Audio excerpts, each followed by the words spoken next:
मैं डॉक्टर कुलविंदर सिंह, प्राध्यापक Punjabi, government girl college Chica Kaithal. प्यारे विद्यार्थियों, अज असी नावल पवित्र पापी बारे विस्तारपूर्वक चर्चा करांगे, जिहड़ा कि BA भाग पहला सिलेबस विच लगाया होया है। और जिस तरह कि सब तो पहलों असी नावल बारे गल करते हाँ। नावल नूं उपन्यास भी कहा जाता है। उपन्यास शब्द उप जमा न्यास तो बनिया योगिक शब्द है, जिस दा अर्थ है मनुख दे नेड़े दी वस्तु, अर्थात अजिही शाब्दिक कला जिहड़ी मनुख दे बारे होवे जां मनुख दे आले दुआले बारे होवे, उपन्यास अखवाउंदी है। संस्कृत भाषा विच उपख्यान ਨਾਂ ਦੇ ਬਿਰਤਾਂਤ रूप प्रचलित रहे ਹਨ, ਜਿਹੜੇ ਕਥਾਕਾਰੀ ਦੇ ਪੈਟਰਨ ਉੱਤੇ ਉਸਰੇ ਹੁੰਦੇ ਸੀ। ਬ੍ਰਹਤ ਕਥਾ ਵੀ ਇਸੇ ਕਿਸਮ ਦੇ ਬਿਰਤਾਂਤ ਸਾਹਿਤ ਦੇ ਨਮੂਨੇ ਰਹੇ ਹਨ। ਅੰਗਰੇਜ਼ੀ ਭਾਸ਼ਾ ਵਿੱਚ ਉਪਨਿਆਸ ਨੂੰ ਨਾਵਲ ਕਿਹਾ ਜਾਂਦਾ ਹੈ, ਜਿਹੜਾ ਕਿ ਨਾਵਲ ਲਾਤੀਨੀ ਭਾਸ਼ਾ ਦੇ ਸ਼ਬਦ ਨੋਵੇਲਾ ਤੋਂ ਬਣਿਆ ਹੈ। नोवेला तो बनया है। नावल जिहड़ा अक्सर किसी खबर, सच्ची जां ताज़ा बीती हुई घटना दे बयान दा पर्यायवाची रहा है। ਸਾਹਿਤਿਕ रूप वजों नावल की उत्पत्ति विशेष सांस्कृतिक परिस्थितियों विच हुई है। प्रसिद्ध नावल शास्त्री एलक स्विंगवुड नावल लोकप्रिय ਸਾਹਿਤਿਕ रूप ਵਿੱਚ ਪੂੰਜੀਵਾਦੀ ਉਦਯੋਗਿਕ युग अंदर शहरीकरण जहे गुंझलदार समाजिक अमल दौरान ही बनया है। श्रेणी समाज अंदर नावल वर्गे ਸਾਹਿਤ रूप की होंद विच एक नाहयत लोड़ हुंदी है। एक होर परिभाषा देंदे हैं नावल की। ह्यू वॉलपोल अनुसार नावल ਉਹ कला है जिस विच लेखक मनोकल्पित पात्रां नाल वापरियां मनोकल्पित घटनावां दा वर्णन है, जो आम मनुख दे जीवन विच आउंदियां हन। इस प्रकार नावल ਉਹ ਸਾਹਿਤਿਕ रूप है जिस विच मानव जीवन दे वख-वख पक्षां कलामई यथार्थ चित्रण रहिंदा है। इस नूं मानव जीवन गदात्मक कल्पनामयी यथार्थ महाकाव्य कहा जा सकता है, जिस विच मनुख दे वखरे पदार्थां दा भी वर्णन मनुख दे प्रसंग विच हुंदा है, अते जो सच्चाई, सुंदरता अते लेखक दी अंतरदृष्टि दी गंभीरता नाल भरपूर हुंदा है। अगे प्यारे विद्यार्थियों, नावल दे तत्त हैं जिस तरह की कहानी जो कि विषय है, और दूसरा है, नोट कर लो, गोंद जां प्लाट जां असी उसनूं कथानक भी कह सकते हाँ। और इहदे विच जो तीन जो मेन अगे इहदे प्रकार ने, जिहड़े कि इनू प्रकार या तीन प्रकार दियां गल्लां बहुत जरूरी मन्नियां गईयां हन। पहली है सुभाविकता, दूसरी है मौलिकता, तीसरी है रोचकता, और तीसरा जिहड़ा इहदा तत्त है पात्र उसारी जां चरित्र चित्रण। चौथा है वार्तालाप, जिसनूं असीं संवाद भी कह दिंदे हां, और पंजवां है वातावरण, जानू देश काल भी कहा जाता है, या उसनूं असी दृश्य वर्णन भी कह सकते हाँ। और उस तो अगे है उद्देश, कि उहदा नावल दे विच जिहड़ा उहदा मुख जिहड़ी उहदी समस्या रही है वो की है। और उस तो अगे है जिहड़ा पॉइंट शैली, उहदा जिहड़ा लिखण दा ढंग तरीका, अते लास्ट जो उहदा तत्त है सिरलेख। वैसे तो ਜਿਹੜੇ ਨਾਵਲ ਸ਼ਾਸਤਰੀ ਹੋਏ ਹਨ ਉਹਨਾਂ ਨੇ ਇਹਦੇ 6 ਹੀ ਤੱਤ ਮੰਨੇ ਹਨ, ਪਰ ਕਿਸੇ ਨੇ ਇਹਨੂੰ 7 ਤੱਤਾਂ ਦੇ ਆਧਾਰ ਦੇ ਉੱਤੇ ਵੀ ਮੰਨਿਆ ਹੈ।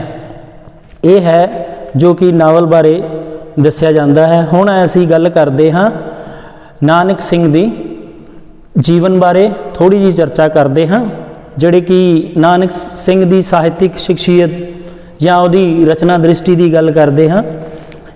ਜਿਸ ਤਰ੍ਹਾਂ ਕਿ ਨਾਨਕ ਸਿੰਘ ਦੇ ਪ੍ਰਵੇਸ਼ ਨਾਲ ਪੰਜਾਬੀ ਨਾਵਲ ਸਾਹਿਤ ਵਿੱਚ ਇੱਕ ਨਵਾਂ ਯੁੱਗ ਆਰੰਭ ਹੁੰਦਾ ਹੈ, ਜਿਸ ਦਾ ਦ੍ਰਿਸ਼ਟੀਕੋਣ ਸਮਾਜਵਾਦੀ ਅਤੇ ਸੁਧਾਰਵਾਦੀ ਸੀ। ਆਪ ਨੇ ਨਾਵਲ ਨੂੰ ਵਿਸ਼ੇ ਤੇ ਰੂਪ ਦੋਹਾਂ ਪੱਖਾਂ ਤੋਂ ਨਵੀਨ ਸੇਧ ਦਿੱਤੀ ਹੈ।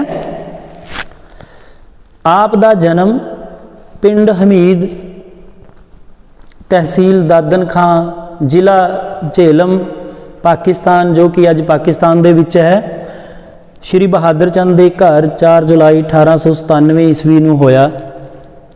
ਛੋਟੀ ਉਮਰ ਹੀ ਪਿਤਾ ਜੀ ਦਾ ਮੌਤ ਹੋਣ ਕਾਰਨ ਆਪ ਦੇ ਸਿਰ ਤੋਂ ਜੋ ਮਾਤਾ ਪਿਤਾ ਦਾ ਸਾਇਆ ਹੈ ਉਹ ਉੱਠ ਜਾਂਦਾ ਹੈ, ਜਿਸ ਕਾਰਨ ਆਪ ਪੇਸ਼ਾਵਰ ਵਿੱਚ ਉਹਨਾਂ ਦਾ ਹੀ ਕਾਰੋਬਾਰ ਸੰਭਲਣ ਲਈ 5ਵੀਂ ਜਮਾਤ ਵਿੱਚੋਂ ਹੀ ਪੜ੍ਹਾਈ ਛੱਡਣੀ ਪਈ ਅਤੇ ਆਪਣਾ ਪਿਤਾ ਪੁਰਖੀ ਜਿਹੜਾ ਕੰਮ ਹੈ ਉਹ ਕਰਨ ਵਾਸਤੇ ਆਏ। ਇੱਥੇ ਆ ਕੇ ਗੁਰਦੁਆਰਾ ਸਿੰਘ ਸਭਾ ਪੇਸ਼ਾਵਰ ਵਿੱਚ ਆਪ ਗ੍ਰੰਥੀ ਗਿਆਨੀ ਭਾਗ ਸਿੰਘ ਦੀ ਸੰਗਤ ਨੇ ਆਪ ਦੀਆਂ ਜਿਹੜੀਆਂ ਵੀ ਜੋ ਕਿ ਆਪਾਂ ਕਹਿ ਲਈਏ ਕਿ ਕੁਰੀਤੀਆਂ ਸਨ, ਭੈੜੀਆਂ ਆਦਤਾਂ, ਉਹਨਾਂ ਨੂੰ ਦੂਰ ਕੀਤਾ ਅਤੇ ਆਪ ਦੀ ਕਾਇਆ ਕਲਪ ਕਰ ਦਿੱਤੀ। ਇਸ ਸਮੇਂ ਆਪ ਸਿਰਫ ਹੀ ਹੰਸਰਾਜ ਅਤੇ ਸਤਿਗੁਰ ਮਹਿਮਾ ਨਾਮ ਦੇ 2 ਜੋ ਗੀਤ ਸੰਗ੍ਰਹਿ ਹੈ ਉਹ ਆਪ ਲਿਖ ਕੇ ਇੱਕ ਪ੍ਰਕਾਰ ਦੇ ਕਵੀਸ਼ਰ ਬਣ ਗਏ ਅਤੇ ਗਿਆਨੀ ਬਾਗ ਸਿੰਘ ਦੀ ਪ੍ਰੇਰਨਾ ਸਦਕਾ ਹੀ ਆਪ 1922 ਵਿੱਚ ਗੁਰੂ ਕੇ ਬਾਗ ਦੇ ਮੋਰਚੇ ਦੇ ਵਿੱਚ ਗ੍ਰਿਫਤਾਰੀ ਦਿੱਤੀ। ਜੇਲ੍ਹ ਵਿੱਚ ਹੀ ਆਪ ਨੇ ਇੱਕ ਕਾਂਗਰਸੀ ਸੱਤਿਆਗ੍ਰਹੀ ਪੰਡਿਤ ਜਗਨਨਾਥ ਪਾਸੋਂ ਲੈ ਕੇ ਮੁਨਸ਼ੀ ਪ੍ਰੇਮਚੰਦ ਦੇ ਨਾਵਲ ਜੋ ਹੈ ਪੜ੍ਹੇ ਅਤੇ ਆਪ ਦੇ ਅੰਦਰ ਨਾਵਲ ਲਿਖਣ ਦੀ ਜੋ ਕਿ ਪ੍ਰੇਰਨਾ ਜਾਗੀ ਅਤੇ ਜਿਹੜਾ ਆਪ ਦਾ ਬਾਅਦ ਦੇ ਵਿੱਚ ਨਾਵਲ ਅੱਧ ਖਿੜਿਆ ਫੁੱਲ, ਜੋ ਕਿ ਅੱਧ ਖਿੜੀ ਕਲੀ ਨਾਂ ਦਾ ਇੱਕ ਨਾਵਲ ਲਿਖਿਆ ਜੋ ਪੁਲਿਸ ਨੇ ਜ਼ਬਤ ਕਰ ਲਿਆ, ਮਗਰੋਂ ਇਹ ਨਾਵਲ ਅੱਧ ਖਿੜਿਆ ਫੁੱਲ ਨਾਵਲ ਦੇ ਰੂਪ ਦੇ ਵਿੱਚ ਛਪਿਆ। 1932 ਵਿੱਚ ਆਪ ਚਿੱਟਾ ਲਹੂ ਨਾਵਲ ਦੀ ਰਚਨਾ ਨਾਲ ਆਪ ਇੱਕ ਮੌਲਿਕ ਨਾਵਲਕਾਰ ਬਣ ਗਏ ਔਰ 28 ਦਸੰਬਰ 1971 ਦੇ ਵਿੱਚ ਆਪ ਦਾ ਅਕਾਲ ਚਲਾਣਾ ਹੋ ਗਿਆ। ਤੋ ਇਸ ਤਰ੍ਹਾਂ ਦਾ ਜੋ ਆਪ ਦਾ ਇੱਕ ਆਪ ਜੀ ਦੇ ਜੋ ਨਾਵਲ ਹਨ, ਲਗਭਗ 4 ਦਰਜਨਾਂ ਦੇ ਲਗਭਗ ਆਪ ਨਾਵਲ ਲਿਖਦੇ ਹੋ ਔਰ ਇਹਨਾਂ ਆਪ ਜਿਹੜੀ ਤੁਹਾਡੀ ਰਚਨਾ ਦ੍ਰਿਸ਼ਟੀ ਹੈ ਉਹ ਇੱਕ ਜਿਹੜੇ ਨਾਵਲ ਦੇ ਦੌਰ ਹਨ ਉਹ ਇੱਕ ਪ੍ਰਕਾਰ ਦੇ 4-5 ਦੌਰ ਦੇ ਵਿੱਚੋਂ ਗੁਜ਼ਰਦੀ ਹੈ, ਜਾਂ ਅਸੀਂ ਕਹਿ ਲਈਏ ਕਿ 4-5 ਪੜਾਵਾਂ ਦੇ ਵਿੱਚ ਗੁਜ਼ਰਦਾ ਹੈ। ਪਹਿਲਾ ਪੜਾਅ ਹੈ ਜਿਵੇਂ ਕਿ ਜਾਂ ਅਸੀਂ ਕਹਿ ਲਈਏ ਪਹਿਲਾ ਦੌਰ ਜਿਹੜਾ ਹੈ ਉਹ ਹੈ ਕਿ 1927 ਤੋਂ ਲੈ ਕੇ 1938 ਦੇ ਵਿੱਚ ਨਾਨਕ ਸਿੰਘ ਦੇ ਸਮਾਜਿਕ ਕੁਰੀਤੀਆਂ ਨੂੰ ਅਪਣਾਇਆ, ਸਮਾਜਿਕ ਕੁਰੀਤੀਆਂ ਨੂੰ ਆਪਣੀਆਂ ਰਚਨਾਵਾਂ ਦਾ ਵਿਸ਼ਾ ਬਣਾਇਆ। ਇਸ ਦੌਰ ਦੇ ਜਿਹੜਾ ਮਹੱਤਵਪੂਰਨ ਨਾਵਲ ਹੈ ਉਹ ਚਿੱਟਾ ਲਹੂ ਹੈ। ਤੇ ਇਸ ਤਰ੍ਹਾਂ ਹੀ ਸਾਨੂੰ ਪਤਾ ਲੱਗਦਾ ਹੈ ਕਿ ਜਿਹੜੇ ਸਟਾਰਟਿੰਗ ਹੈ ਉਹ ਤੁਹਾਡੀ ਸਮਾਜਿਕ ਕੁਰੀਤੀਆਂ, ਸੁਧਾਰਵਾਦੀ ਨੀਤੀਆਂ ਦੇ ਉੱਪਰ ਹੀ ਰਿਹਾ। ਦੂਸਰਾ ਜਿਹੜਾ ਦੌਰ ਹੈ 1938 ਤੋਂ 1947 ਤੱਕ, ਉਸ ਦੇ ਨਾਵਲਾਂ ਦਾ ਵਿਸ਼ਾ ਮਾਨਵ ਪਿਆਰ, ਦੇਸ਼ ਪਿਆਰ, ਇਸਤਰੀ ਮਰਦ ਦੀ ਬਰਾਬਰੀ, ਆਸ਼ਾਵਾਦ ਤੇ ਲਿੰਗ ਖੁੱਲ ਆਦਿ ਆਪ ਦੇ ਜਿਹੜੇ ਸੰਕਲਪ ਸਨ ਉਹ ਰਹੇ। ਆਪ ਦੀਆਂ ਰੁਚੀਆਂ ਸਰਦਾਰ ਗੁਰਬਖਸ਼ ਸਿੰਘ ਪ੍ਰੀਤਲੜੀ ਤੋਂ ਪ੍ਰਭਾਵਿਤ ਹੋਈਆਂ। ਪਿਆਰ ਦੀ ਦੁਨੀਆ, ਧੁੰਦਲੇ ਪਰਛਾਵੇਂ, ਲਵ ਮੈਰਿਜ, ਗਰੀਬ ਦੀ ਦੁਨੀਆ, ਅੱਧ ਖਿੜਿਆ ਫੁੱਲ, ਪਵਿੱਤਰ ਪਾਪੀ, ਜੀਵਨ ਸੰਗਰਾਮ, ਟੁੱਟੀ ਪੀਣਾ, ਗੰਗਾ ਜਲ ਵਿੱਚ ਸ਼ਰਾਬ ਆਦਿ ਇਸ ਦੌਰ ਦੇ ਤੁਹਾਡੇ ਜੋ ਨਾਵਲ ਰਹੇ। ਤੀਜੇ ਦੌਰ ਜੋ 1947 ਤੇ 1953 ਤੱਕ ਦਾ ਹੈ ਦੀ ਰਚਨਾ ਦਾ ਸੰਬੰਧ ਅਗਸਤ 1947 ਨਾਲ ਵਿੱਚ ਹੋਈ ਦੇਸ਼ ਵੰਡ ਜਿਹੜੀ ਕਾਲ ਹੈ ਉਹਦੇ ਨਾਲ ਜੁੜਦਾ ਹੈ। ਅਤੇ ਖੂਨ ਦੇ ਸੋਲੇ, ਅੱਗ ਦੀ ਖੇਡ, ਮੱਝਦਾਰ ਤੇ ਚਿੱਤਰਕਾਰ ਇਸ ਦੌਰ ਦੇ ਨਾਲ ਸੰਬੰਧਿਤ ਨਾਵਲ ਹਨ। ਚੌਥਾ ਜਿਹੜਾ ਦੌਰ ਹੈ 1953 ਤੋਂ 1964 ਤੱਕ ਹੈ। ਇਸ ਵਿੱਚ ਆਪ ਜੀ ਦੀ ਪ੍ਰਗਤੀਵਾਦੀ ਵਿਚਾਰਧਾਰਾ ਤੋਂ ਪ੍ਰਭਾਵਿਤ ਹੋ ਕੇ ਇਨਕਲਾਬੀ ਯਥਾਰਥਵਾਦੀ ਹੋ ਗਏ ਤੇ ਆਪ ਨੇ ਸਮਾਜਵਾਦੀ ਦ੍ਰਿਸ਼ਟੀਕੋਣ अपना लिया। कट्टी हुई पतंग, आदमखोर, नास्तिक आस्तिक और पुजारी, नासूर, बंजर, संगम इस दौर के नावल हैं। पंजवां जिहड़ा दौर है आप जी का आखिरी जिहड़ा लास्ट है 1964 तो लैके 1971 ईस्वी तक का है। इस विच कुछ हद तक प्रयोगवादी होए जापदे हो। कोई हरिया बूटा रहोरी, अनसीते जख्म, गगन दमामा बाजिओ विच कुछ नवें प्रयोग किए लगते हैं। तो इस तरह प्यारे विद्यार्थियों असी कह सकते हैं कि जिहड़ा उन्हां दा रूपक पक्ष है आप दे नावलां कला का सब तो उत्तम गुण कहानी रस है। आप दे नावलां दी कहानी लटकाओ भरपूर पाठकां दी उत्सुकता नूं जगा के रखण वाली रही है, किसी गुंजल नूं खोलण वाली ते कई होर गुंजलां पाउण वाली हुंदी है। आप दे पात्र हर श्रेणी दे विचों लए गए हैं, हर श्रेणी दे विचों लए गए हैं। तो इस तरह है जो कि साडा विषय का नावल है, जिस तरह कि पवित्र पापी उसकी असी जदों एक सार दी गल संखेप दे विच गल करते हाँ कि इहदे विच जिहड़े पात्र हैं वो 13 पात्र हैं और इन्हां पात्रां दी जदों असीं गल करते हैं पात्र चित्रण दी, तां जिस तरह कि कुछ जिवें कि पात्र हैं मुख पात्र हैं किदार, पन्ना लाल, माया, वीणा, विद्या, इंदर, बसंत, अतर सिंह, शामू शाह, चन्नो ਅਤੇ ਵੀਣਾ ਦੇ ससुराल वाले, ਵੀਣਾ ਦੇ ਹੋਣ ਵਾਲੇ पति ਬ੍ਰਿਜ ਲਾਲ, ਵੀਣਾ ਦੀ ससुराल गुजर खान। तो ये जो साढ़े 13 के लगभग जोड़े पात्र ने इन्हों के विचों कुछ मुख पात्र ने जिन्होंने असी प्राइमरी पात्र भी प्राइमरी कह सकते हैं और कुछ सैकेंडरी ने और कुछ गौण पात्र ने, कुछ जड़े ने विलुप्त पात्र ने। जिस तरह कि किदार है, किदार जदों असी नावल नूं पढ़ते हाँ तो सानू जिहड़ा किदार दी जिहड़ी स्थिति है वो भी सानू एक अनाथ बच्चा है और उहदे जिहड़े माता पिता ने उन्हां दी मौत हो जाती है और वो एक ग्रैजुएट पास लड़का है और उहदे नाल ही वो अपने पिता पुरखी जिहड़ा काम उन्हें अपने पिता तो ही सीखिया होया है, घड़ी साजी का काम वो जानता है। जे पढ़ाई दे नाल नाल उहदे कोल एक जे असीं कह सकीए कि वखरा गुण भी है जिहड़ा कि घड़ी साजी का गुण है। और उस आधार के उत्ते जिवें ही वो एक यतीम बालक है और यतीम बालक होने के नाल जिवें वो नौकरी की भाल करता है तो उन्होंने किते भी जो नौकरी है वो नहीं मिलती तो वह शहर दे विच आके अतर सिंह दे कोल घड़ी साजी का काम करता है। तो सानू एवें लगता है कि जिहड़ा वो किदार है किते ना किते वो बहुत ज़्यादा जज्बाती है और जज्बाती होने के नाल किते ना किते वो जो पन्ना नाल है उहदी जिहड़ी नौकरी है किदार दे आउण दे नाल चली जाती है। तो पन्ना लाल जो कि जान लगता तो उन्होंने यही कहता है कि जो कि मेरा गुजर बसर हो रहा सी वो हुण नहीं होना, तो इन्नी गल कह के वो चला जाता है। तो सानू ये लगता है कि जिस तरह कि असी पढ़ते हाँ नावल दे विच तो सानू ये प्रतीत होंदा है कि पन्ना जिहड़ा किदार है वो किते ना किते जज्बाती होने करके उसनू लभण की कोशिश करता है, स्टेशन के उपर भी जाता है तो जदों उन्होंने किते मिलता नहीं तो फिर वो बहुत परेशान होंदा। तो जिवें ही उहदे दो बच्चे जो कि बसंत ते विद्या ਸ਼ਾਮ ਨੂੰ ਉਹਦੇ ਕੋਲ ਆਉਂਦੇ ਆ ਤਾਂ ਉਹ ਆ ਕੇ ਉਸ ਨੂੰ ਪੁੱਛਦੇ ਆ ਕਿ ਪਾਪਾ ਜੀ ਕਿੱਥੇ ਹੈ, ਤਾਂ ਉਹ ਕਹਿੰਦਾ ਹੈ ਕਿ ਉਹ ਕਿਸੇ ਦੁਕਾਨ ਦੇ ਕੰਮ ਤੋਂ ਬੰਬਈ ਗਏ ਹੋਏ ਨੇ।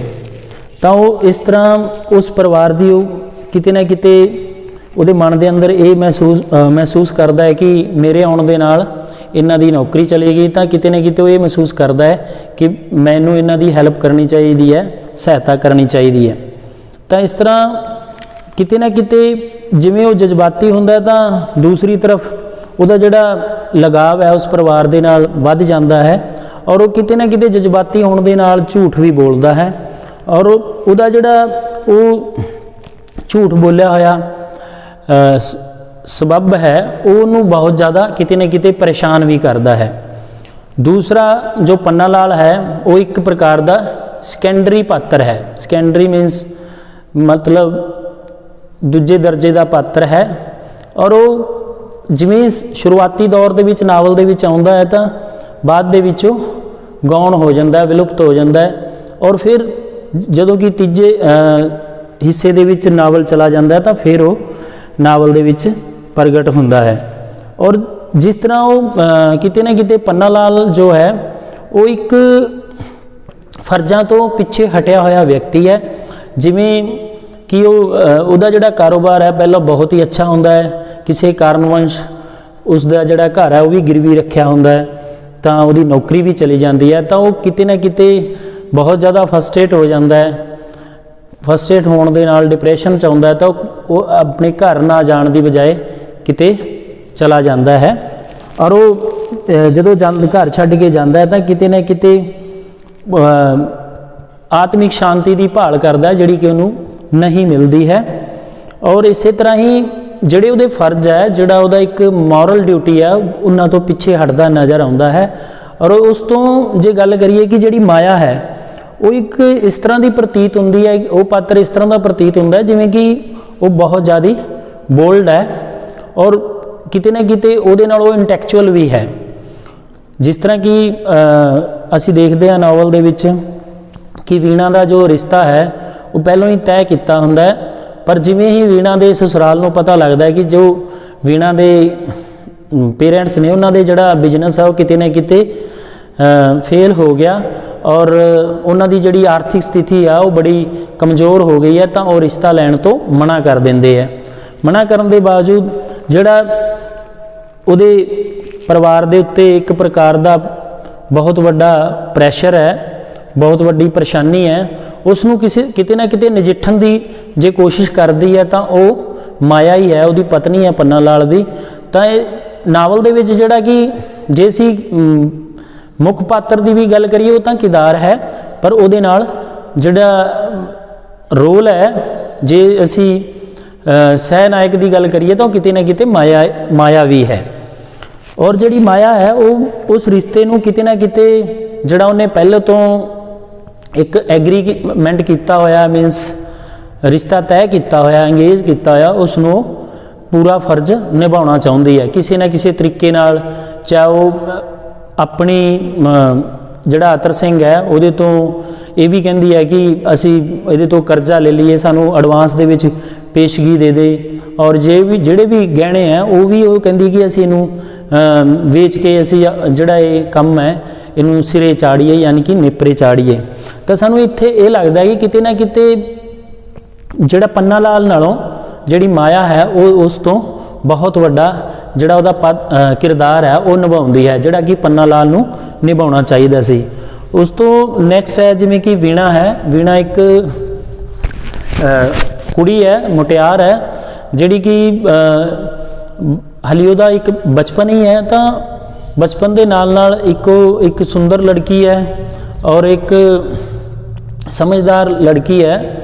ਔਰ ਉਸ ਆਧਾਰ ਦੇ ਉੱਤੇ ਜਦੋਂ ਅਸੀਂ ਉਹਨੂੰ ਦੇਖਦੇ ਹਾਂ ਕਿ ਪਹਿਲਾਂ ਤਾਂ ਉਹ ਕਿਰਦਾਰ ਨੂੰ ਕਿਤੇ ਨਾ ਕਿਤੇ ਰਿਸ਼ਤੇ ਦੇ ਵਜੋਂ ਭਰਾ ਸਮਝਦੀ ਹੈ, ਔਰ ਦੂਸਰਾ ਜਦੋਂ ਕਿਰਦਾਰ ਦੀ ਉਹ ਮਾਨਸਿਕ ਦਵੰਦ ਨੂੰ ਸਮਝਦੀ ਹੈ ਤਾਂ ਫਿਰ ਉਹ ਕਿਤੇ ਨਾ ਕਿਤੇ ਉਹਨੂੰ ਰਾਜੀ ਕਰਨ ਵਾਸਤੇ, ਉਹਨੂੰ ਖੁਸ਼ ਕਰਨ ਵਾਸਤੇ ਉਸ ਰਿਸ਼ਤੇ 'ਤੇ ਵੀ ਰਾਜੀ ਹੋ ਜਾਂਦੀ ਹੈ, ਭਾਵ ਕਿ ਹਾਂ ਭਰਦੀ ਹੈ ਤਾਂ ਇਸ ਤਰ੍ਹਾਂ ਜਦੋਂ ਅਸੀਂ ਸਾਰੇ ਨਾਵਲ ਦੇ ਵਿੱਚ ਇਹ ਦੇਖਦੇ ਹਾਂ ਕਿ ਕਿਤੇ ਨਾ ਕਿਤੇ ਜਿਹੜਾ ਨਾਨਕ ਸਿੰਘ ਹੈ ਉਹ ਉਸ ਹਾਲਾਤਾਂ ਨੂੰ ਦਿਖਾਉਂਦਾ ਹੈ ਜਿਹੜੇ ਕਿ ਅੱਜ ਦੇ ਜੇ ਅਸੀਂ ਗੱਲ ਕਰੀਏ ਕਿ ਉਸ ਸਮੇਂ ਦੀ ਜਿਹੜਾ ਦੌਰ ਹੈ ਉਸ ਸਮੇਂ ਨੂੰ ਉਸੇ ਤਰ੍ਹਾਂ ਹੀ ਬਿਆਨ ਕਰਦਾ ਹੈ ਜਿਸ ਤਰ੍ਹਾਂ ਦੀ ਇੱਕ ਮਾਨਸਿਕ ਉਸ ਕਿਰਦਾਰ ਦੀ ਸਥਿਤੀ ਹੈ, ਔਰ ਉਹਨੂੰ ਇਸ ਢੰਗ ਨਾਲ ਬਿਆਨ ਕਰਦਾ ਜਿਵੇਂ ਅਸੀਂ ਕਹਿ ਸਕਦੇ ਹਾਂ ਕਿ ਸਿੱਧੇ ਤੌਰ ਤੇ।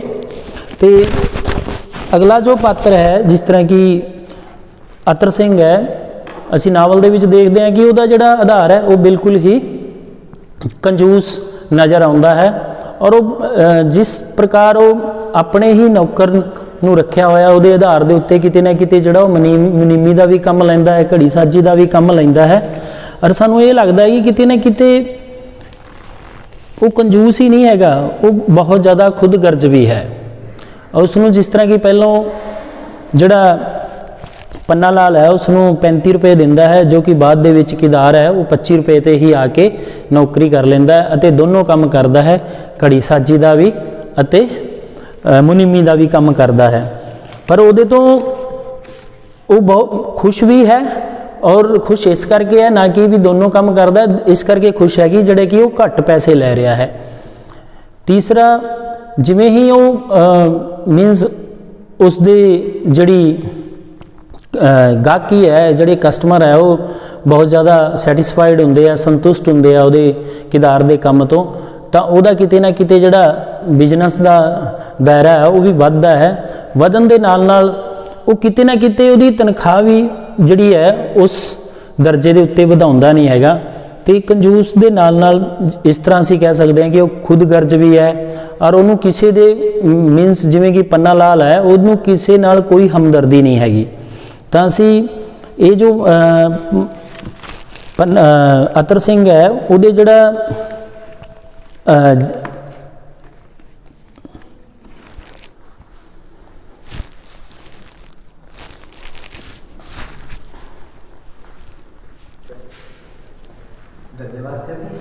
धन्यवाद, 1 मिनट रोकना, कट देगी।